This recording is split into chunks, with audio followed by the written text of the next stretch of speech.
നമസ്കാരം. ഇന്ന് സമൂഹ മാധ്യമങ്ങളുടെ കാലമാണ്.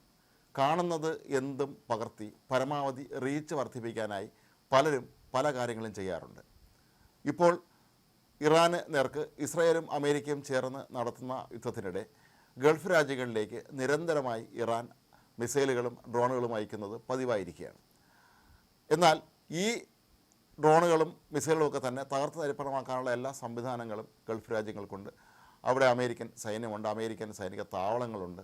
സാധാരണക്കാരായ ജനങ്ങൾക്ക് ഇതുകൊണ്ട് യാതൊരു തരത്തിലുമുള്ള ഉപദ്രവം ഉണ്ടാകാതിരിക്കാനുള്ള എല്ലാ സംവിധാനങ്ങളും അവിടെ ഒരുക്കിയിട്ടുമുണ്ട്. എന്നാൽ ദുബായ് സന്ദർശിക്കുന്ന അല്ലെങ്കിൽ അവിടെ താമസിക്കുന്ന പലരും ഈ ദൃശ്യങ്ങൾ ചിത്രീകരിച്ച് സമൂഹ മാധ്യമങ്ങളിൽ പോസ്റ്റ് ചെയ്യുന്നത് പതിവാക്കിയിരിക്കുകയാണ്. കാരണം യുദ്ധം അധികം കണ്ടിട്ടില്ലാത്തൊരു തലമുറയാണ് ഇപ്പോഴുള്ളത്.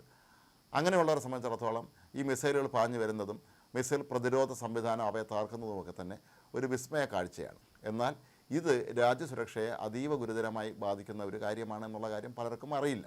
അതുകൊണ്ട് തന്നെ ഇപ്പോൾ പല ഗൾഫ് രാജ്യങ്ങളിലും പല വ്യക്തികളും ഇത്തരത്തിലുള്ള ദൃശ്യങ്ങൾ ചിത്രീകരിച്ചതിൻ്റെ പേരിൽ അറസ്റ്റിലായിരിക്കുന്നത്. ഇതിൽ ഏറ്റവും കൂടുതൽ ശ്രദ്ധേയമാകുന്നത് ഒരു ഫ്രഞ്ച് ഇൻഫ്ലുവൻസറുടെ അറസ്റ്റാണ്. മാവ ഗന്നം എന്നാണ് ഈ ഇൻഫ്ലുവൻസറുടെ പേര്. സമൂഹ മാധ്യമങ്ങളിൽ 30 ലക്ഷത്തോളം ഫോളോവേഴ്സുള്ള വ്യക്തിയാണ് ഈ മാവ.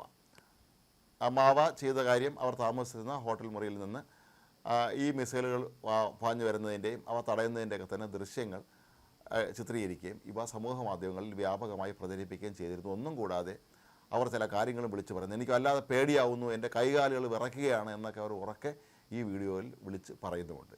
ഇത് സാധാരണക്കാരായ ജനങ്ങളെ സംബന്ധിച്ചും അവിടെ ജോലി ചെയ്യുന്ന ആളുകളുടെ ബന്ധുക്കൾ മറ്റു രാജ്യങ്ങളിലുള്ളവരൊക്കെ തന്നെ വല്ലാതെ ഭയപ്പെട്ടു പോയ ഒരു സംഭവമായിരുന്നു. അതിൻ്റെ പേരിലാണ് ഇപ്പോൾ ഗന്നയെ പോലീസ് അറസ്റ്റ് ചെയ്തത്. എന്നാൽ ഗന്ന പറയുന്നതാകട്ടെ തന്നെ പോലീസ് അറസ്റ്റ് ചെയ്തിട്ടില്ല എന്നാണ്.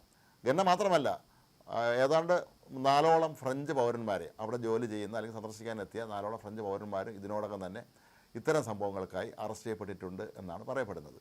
ഏത് രാജ്യത്തിൻ്റെയും സുരക്ഷയെ സംബന്ധിച്ചുള്ള വളരെ പ്രധാനപ്പെട്ട ഒരു കാര്യമാണ് ഈ മറ്റു രാജ്യങ്ങളിൽ നിന്ന് വരുന്ന ആക്രമണങ്ങളെ തടയുക എന്നുള്ളത്.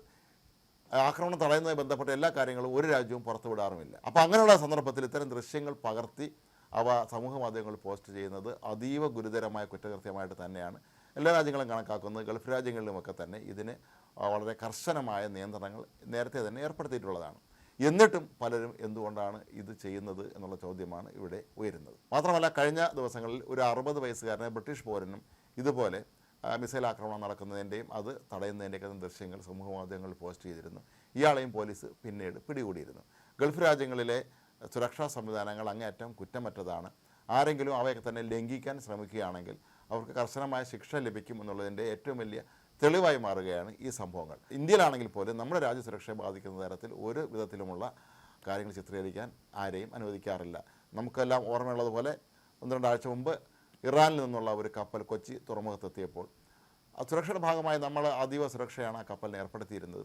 അതാരും ചിത്രീകരിക്കാൻ പാടില്ല എന്ന് കർശന നിർദ്ദേശം സർക്കാർ പുറപ്പെടുവിച്ചിരുന്നു. എന്നാൽ ഒരു മാധ്യമ സ്ഥാപനത്തിലെ ജീവനക്കാർ ഒരു ബോട്ടിൽ സഞ്ചരിച്ചുകൊണ്ട് ഈ കപ്പലിൻ്റെ ദൃശ്യങ്ങൾ പകർത്താൻ ശ്രമിച്ചപ്പോൾ അവർ അറസ്റ്റിലായിരുന്നു.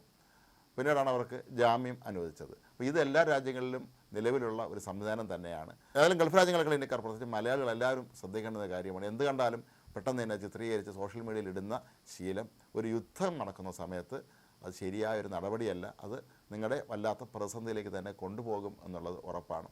അതുകൊണ്ട് തന്നെ ഇപ്പോൾ ഗൾഫിൽ ജോലി ചെയ്യുന്ന എല്ലാവരും ഇക്കാര്യം ശ്രദ്ധിക്കുക. നിങ്ങളുടെ ഒരു ആവേശം അല്ലെങ്കിൽ നിങ്ങൾക്ക് സമൂഹ മാധ്യമങ്ങളിൽ ഒരു ആളാകാനുള്ള റീച്ച് വർദ്ധിപ്പിക്കാനുള്ള നിങ്ങളുടെ നീക്കം നിങ്ങളെ ഒരുപക്ഷെ എത്തിക്കുന്നത് ഗൾഫിലെ ജയിലുകളിലേക്കായിരിക്കും.